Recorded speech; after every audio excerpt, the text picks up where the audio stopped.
તો આગળ સમાચારમાં વાત કરીએ તો સુરતથી સમાચાર સામે આવી રહ્યા છે। સુરતમાં ફરી એકવાર નકલી ઘીના નમૂના ફેલ થયા છે। તો ફરી એકવાર આ ઘીના નમૂના ફેલ ગયા છે। રાંદેર ગોગા ચોકમાંથી ડુપ્લિકેટ ઘી ઝડપાયું છે। તો ઘીના જથ્થાના સેમ્પલ સબ સ્ટાન્ડર્ડ આવ્યા। આ મહત્વપૂર્ણ સમાચાર। ઓરિજિનલ ઘીમાં ભેળસેળ કરવામાં આવતી હતી। તો વધુ વિગતો સાથે સંવાદદાતા દિવ્યેશ પરમાર આપણી સાથે ફોન લાઈન પર જોડાઈ ગયા છે। જી, સુરતમાં ફરી એકવાર ઘીના નમૂના ફેલ ગયા છે। વેપારી સામે કયા પ્રકારની હાલ કાર્યવાહી કરવામાં આવી, શું માહિતી?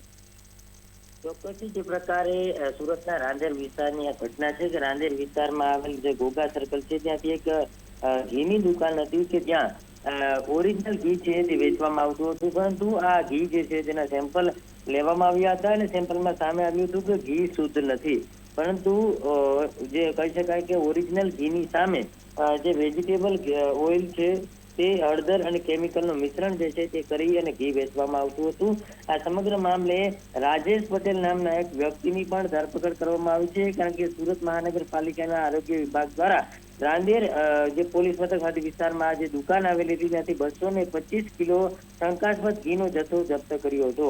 હાલ સમગ્ર મામલે એક્ઝિક્યુટિંગ ઓફિસર સમક્ષ જે છે તે ફરિયાદ કરવામાં આવશે અને જે કહી શકાય કે આ તમામ જવાબદારો છે તેની સામે પણ કડક કાર્યવાહી કરવામાં આવશે।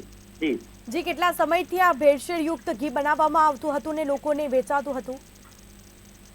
ચોક્કસથી જે કહી શકાય કે આ સમગ્ર જે ઘટના જે છે તે સુરતના ફૂડ વિભાગ જે છે તેમને બાતમી મળી હતી કે આ જે દુકાન આવેલી છે રાંદેર વિસ્તારમાં આવેલી જે ગોગા સર્કલ છે ત્યાં સાયનાથ સોસાયટીમાં આ એક ઘીની દુકાન આવેલી છે અને દુકાનમાં ક્યાંક ને ક્યાંક ભેળસેળિયું ઘી છે તે વેચવામાં આવે છે અને ખાસ કરીને જે સસ્તો ભાવ છે તે સસ્તો ભાવ રાખવામાં આવતો હતો, જેથી કરીને શંકા ગઈ હતી ને પોલીસને સાથે રાખીને રેડ કરવામાં આવી હતી। ત્યાંથી 225 કિલો ઘીનો જથ્થો જે છે તે ઝડપી પાડવામાં આવ્યો હતો અને જે તે સમયે રાજેશ પટેલ નામના એક વ્યક્તિ છે તેમની પણ ધરપકડ કરવામાં આવી હતી। મહત્વનું છે કે આ ઘી જે છે તેનો જથ્થો લેબમાં મોકલવામાં આવ્યો હતો અને લેબમાં સ્પષ્ટ સામે આવ્યું હતું કે આ સેમ્પલ જે છે તે સબ સ્ટાન્ડર્ડ છે, એટલે કે આ લેબના રિપોર્ટમાં સામે આવ્યું હતું કે આ ઘી જે છે તેની અંદર વેજીટેબલ ઓઇલ મેળવવામાં આવે છે, સાથે હળદર અને કેમિકલનો જથ્થો જે છે તે મેળવવામાં આવે છે, જેથી કરીને લોકોના સ્વાસ્થ્ય સાથે સીધા ચેડા થાય છે અને તેના કારણે કડક કાર્યવાહી જે છે તે ફૂડ વિભાગે કરી છે અને પોલીસ દ્વારા તમામ આ જે જરૂરિયાત જે જવાબદાર લોકો છે તેમની સામે પણ કાયદાકીય કાર્યવાહી કરવામાં આવી છે। જી, તમામ જાણકારી આપવા બદલ આપનો આભાર। તો સમાચાર સામે આવ્યા સુરતમાંથી ફરી એકવાર ઘીના નમૂના ફેલ ગયા। રાંદેર ગોગા ચોક પાસેથી ડુપ્લિકેટ ઘી ઝડપાયું છે। સમગ્ર મામલે હાલ કાર્યવાહી કરવામાં આવશે।